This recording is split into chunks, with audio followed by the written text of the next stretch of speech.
ನಮಸ್ಕಾರ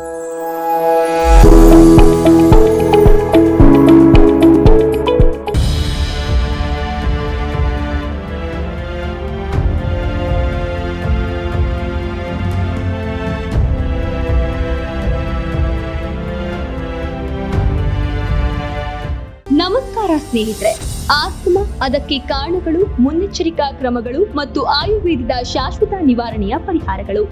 ಆಸ್ತಮಾ ವ್ಯಕ್ತಿಯ ಶ್ವಾಸಕೋಶದ ವಾಯುಮಾರ್ಗಗಳು ಅನೇಕ ಕಾರಣಗಳಿಂದ ಸಂಕುಚಿತಗೊಂಡು ಕಿರಿದಾಗಿ ಮತ್ತು ಊದಿಕೊಂಡು ಹೆಚ್ಚುವರಿ ಲೋಳೆಯ ಉತ್ಪತ್ತಿಯಾಗುವ ಸ್ಥಿತಿ ಮತ್ತು ಇದು ಉಸಿರಾಡಲು ಕಷ್ಟವಾಗುವ ಸ್ಥಿತಿ. ಇದು ಶ್ವಾಸನಾಳದ ವಾಯುಮಾರ್ಗಗಳ ದೀರ್ಘಕಾಲದ ಉರಿಯೂತದ ಸ್ಥಿತಿ, ಮುಖ್ಯವಾಗಿ ಅಲರ್ಜಿಯಿಂದ ಉಂಟಾಗುತ್ತದೆ. ಮಾರಣಾಂತಿಕವಾಗಿಯೂ ಪರಿಣಮಿಸಬಹುದಾದ ಸ್ಥಿತಿ. ಧೂಳು, ವಾಯು ಮಾಲಿನ್ಯಕಾರಕಗಳು ಅಥವಾ ಹೊಗೆಗೆ ಒಡ್ಡಿಕೊಳ್ಳುವುದರಿಂದ ಆಸ್ತಮಾ ಉಂಟಾಗುತ್ತದೆ. ಕೆಲವು ಆಹಾರ ಪದಾರ್ಥಗಳು ಪ್ರತಿಕೂಲವಾದ ಪ್ರಕ್ರಿಯೆಗಾಗಿ ಇದನ್ನ ಪ್ರಚೋದಿಸಬಹುದು. ಆಸ್ತಮಾವನ್ನ ಉಬ್ಬುಸ ಮತ್ತು ಉಸಿರಾಟದ ತೊಂದರೆ ಎಂದು ನಿರೂಪಿಸಲಾಗಿದೆ. ಕೆಲವೊಮ್ಮೆ ಇದು ಒಂದು ಹಂತವನ್ನ ತಲುಪುತ್ತದೆ ಅಲ್ಲಿ ಆಸ್ತಮಾ ರೋಗಿ ಉಸಿರಾಡಲು ಒದ್ದಾಡಬೇಕಾಗುತ್ತದೆ. ನಿಮಗೆ ಆಸ್ತಮಾ ಇದ್ದರೆ ಕೆಲಸದ ಸ್ಥಳದಲ್ಲಿ ಕೆಲವು ಅಂಶಗಳಿಗೆ ಒಡ್ಡಿಕೊಳ್ಳುವುದರಿಂದ ದೀರ್ಘಕಾಲದ ಆಸ್ತಮಾ ಬೆಳೆಯುವ ಸಾಧ್ಯತೆಗಳು ಹೆಚ್ಚಾಗಬಹುದು. ಕೆಲವು ಜನರಲ್ಲಿ ಕೆಲವು ಧೂಳುಗಳು, ಕೈಗಾರಿಕಾ ಅಥವಾ ಮರದ ಧೂಳುಗಳು, ರಾಸಾಯನಿಕ ಹೊಗೆ ಮತ್ತು ಆವಿಗಳು ಆಸ್ತಮಾಗೆ ಕಾರಣವಾಗಬಹುದು. ಧೂಮಪಾನ, ಸಿಗರೆಟ್ ಹೊಗೆ ವಾಯುಮಾರ್ಗಗಳನ್ನ ಕೆರಳಿಸುತ್ತದೆ. ಧೂಮಪಾನಿಗಳಿಗೆ ಆಸ್ತಮಾದ ಅಪಾಯ ಹೆಚ್ಚು.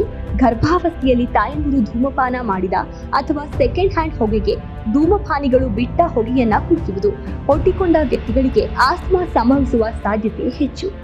ವಾಯುಮಾಲಿನ್ಯ ಭರಿತ ಅಂಶಕ್ಕೆ ಒಡ್ಡಿಕೊಳ್ಳುವುದರಿಂದ ಆಸ್ತಮಾದ ಅಪಾಯ ಹೆಚ್ಚಾಗುತ್ತದೆ. ನಗರ ಪ್ರದೇಶಗಳಲ್ಲಿ ಬೆಳೆದ ಅಥವಾ ವಾಸಿಸುವವರಿಗೆ ಆಸ್ತಮಾಗೆ ಗುರಿಯಾಗುವ ಹೆಚ್ಚಿನ ಅಪಾಯವಿದೆ. ಬೊಜ್ಜು, ಅಧಿಕ ತೂಕ ಅಥವಾ ಬೊಜ್ಜು ಹೊಂದಿರುವ ಮಕ್ಕಳು ಮತ್ತು ವಯಸ್ಕರಿಗೆ ಆಸ್ತಮಾದ ಹೆಚ್ಚಿನ ಅಪಾಯವಿದೆ. ಸ್ಥೂಲಕಾಯದ ರೋಗಿಗಳು ಹೆಚ್ಚಾಗಿ ಔಷಧಿಗಳನ್ನ ಬಳಸುತ್ತಾರೆ, ಕೆಟ್ಟ ರೋಗ ಲಕ್ಷಣಗಳನ್ನ ಅನುಭವಿಸುತ್ತಿರ್ತಾರೆ ಮತ್ತು ಆರೋಗ್ಯಕರ ತೂಕದ ವ್ಯಾಪ್ತಿಯಲ್ಲಿರುವ ರೋಗಿಗಳಿಗಿಂತ ತಮ್ಮ ಆಸ್ತಮಾವನ್ನ ನಿಯಂತ್ರಿಸಲು ಕಡಿಮೆ ಸಾಮರ್ಥ್ಯವನ್ನ ಹೊಂದಿರುತ್ತಾರೆ. ಆಸ್ತಮಾದ ಲಕ್ಷಣಗಳು: ಒಣಕೆಮ್ಮು, ವಿಶೇಷವಾಗಿ ರಾತ್ರಿಯಲ್ಲಿ, ಎದೆಯಲ್ಲಿ ಬಿಗಿತ ಅಥವಾ ಒತ್ತಡ, ಉಬ್ಬುಸ, ಶಿಳ್ಳೆ ಶಬ್ದ ಉಸಿರಾಡುವಾಗ, ವ್ಯಾಯಾಮ ಅಥವಾ ದೈಹಿಕ ಪರಿಶ್ರಮದ ನಂತರ ಉಸಿರಾಟದ ತೊಂದರೆ, 10 ದಿನಗಳಿಗೂ ಮೇಲ್ಪಟ್ಟು ಶೀತ ಅಥವಾ ಕೆಮ್ಮು ವಾಸಿಯಾಗದೇ ಇರುತ್ತದೆ. ಆಯುರ್ವೇದವು ಆಸ್ತಮಾ ಮತ್ತು ಸಂಬಂಧಿತ ಸಮಸ್ಯೆಗಳಿಗೆ ಒಂದು ಪರಿಪೂರ್ಣ ಪರಿಹಾರವಾಗಿದೆ. ಆಯುರ್ವೇದದಲ್ಲಿ ಕೆಲವು ಗಿಡಮೂಲಿಕೆಗಳು ಬಹಳ ಪರಿಣಾಮಕಾರಿ ಮತ್ತು ಈಗಾಗಲೇ ಅವುಗಳ ಪರಿಣಾಮಕಾರಿತ್ವವನ್ನ ಸಾಬೀತುಪಡಿಸಿದೆ. ಮುಖ್ಯವಾಗಿ ವಾಸಕ, ಕಾಂತಾಕರಿ, ದಶ್ಮೂಲ್, ಭರಂಗಿ, ಪುಷ್ಕರ್ ಮೂಲ್, ಕಚೂರ್, ವರ್ತನೆಯ, ಲಾಂಗಾ ಹಳದಿ, ಖರ್ಜೂರ ಆಸ್ತಮಾಗೆ ಚಿಕಿತ್ಸೆ ನೀಡಲು ಇವೆಲ್ಲವೂ ಬಹಳ ಪರಿಣಾಮಕಾರಿ ಗಿಡಮೂಲಿಕೆಗಳು.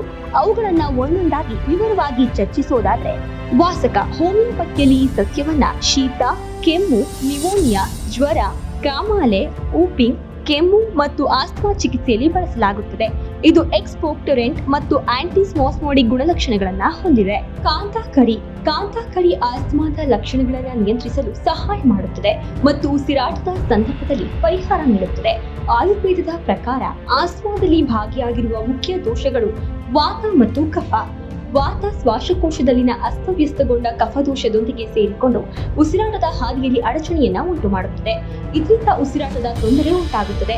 ಈ ಸ್ಥಿತಿಯನ್ನ ಶ್ವಾಸ ರೋಗ, ಆಸ್ತಮಾ ಎಂದು ಕರೆಯಲಾಗುತ್ತದೆ. ಕಾಂತಾಕರಿ ವಾತ ಮತ್ತು ಕಫವನ್ನ ಸಮತೋಲನಗೊಳಿಸಲು ಸಹಾಯ ಮಾಡುತ್ತದೆ ಮತ್ತು ಶ್ವಾಸಕೋಶದಿಂದ ಹೆಚ್ಚುವರಿ ಲೋಳೆಯನ್ನ ತೆಗೆದುಹಾಕುತ್ತದೆ. ಇದು ಆಸ್ತಮಾದ ಲಕ್ಷಣಗಳಿಂದ ಪರಿಹಾರ ನೀಡುತ್ತದೆ.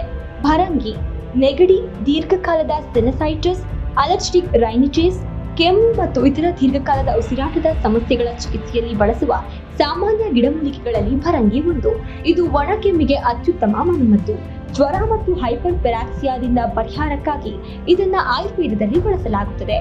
ಪುಷ್ಕರ್ ಮೂಲ್, ಆರೋಗ್ಯಕರ ಹೃದಯ ಮತ್ತು ಶ್ವಾಸಕೋಶವನ್ನ ಕಾಪಾಡಿಕೊಳ್ಳಲು ಪುಷ್ಕರ್ ಮೂಲ್ ಅತ್ಯುತ್ತಮ ಗಿಡಮೂಲಿಕೆಗಳಲ್ಲಿ ಒಂದಾಗಿದೆ. ಇದು ಎದೆನೋವಿನಿಂದ ತ್ವರಿತ ಪರಿಹಾರವನ್ನ ನೀಡುತ್ತದೆ. ಇದು ರಕ್ತ ಶುದ್ಧೀಕರಣ ಮತ್ತು ಹೃದಯ ಪೂರಕವಾಗಿ ಕಾರ್ಯನಿರ್ವಹಿಸುತ್ತದೆ. ಆದ್ದರಿಂದ ಇದು ಹೃದಯ ಸಮಸ್ಯೆ ಮತ್ತು ಹೃದಯ ಆಸ್ತಮಾಗೆ ಸಹಕಾರಿಯಾಗಿದೆ. ಕಚೂರ್, ಕೆಮ್ಮು ಮುಂತಾದ ಶ್ವಾಸಕೋಶಕ್ಕೆ ಸಂಬಂಧಿಸಿದ ಕೆಲವು ಸಮಸ್ಯೆಗಳ ಲಕ್ಷಣಗಳನ್ನು ಕಡಿಮೆ ಮಾಡಲು ಕಚೂರ್ ಸಹಾಯ ಮಾಡುತ್ತದೆ.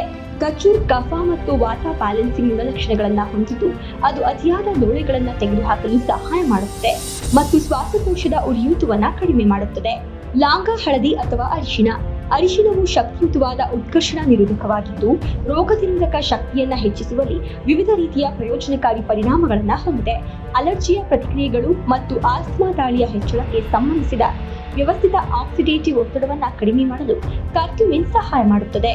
ಇಲ್ಲಿ ಉಲ್ಲೇಖಿಸಲಾದ ಈ ಎಲ್ಲಾ ಗಿಡಮೂಲಿಕೆಗಳು ಆಸ್ತಮಾವನ್ನು ನಿಯಂತ್ರಿಸಲು ಮತ್ತು ಚಿಕಿತ್ಸೆ ನೀಡಲು ತಮ್ಮದೇ ಆದ ಗುಣಲಕ್ಷಣಗಳನ್ನು ಹೊಂದಿವೆ ಮತ್ತು ಇವೆಲ್ಲವೂ ಆಸ್ತಮಾ ಕೇರ್ ಕ್ಯಾಪ್ಸೂಲ್ಗಳಲ್ಲಿವೆ.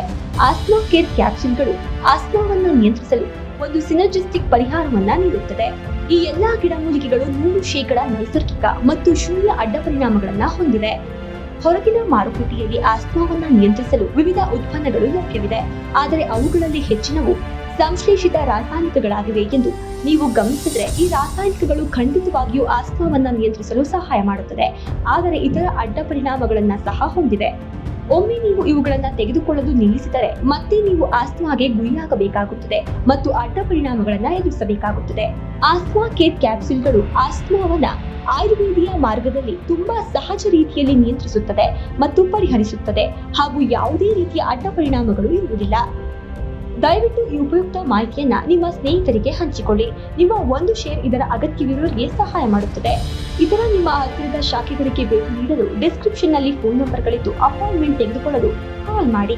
ನೇರ ಭೇಟಿ ಮಾಡಲು ಹಾಗೂ ಸಂಪೂರ್ಣ ಆರೋಗ್ಯವನ್ನ ಪಡೆಯಿರಿ. ಆರೋಗ್ಯವಂತ ಸಮಾಜದ ನಿರ್ಮಾಣವೇ ನಮ್ಮ ಧ್ಯೇಯ.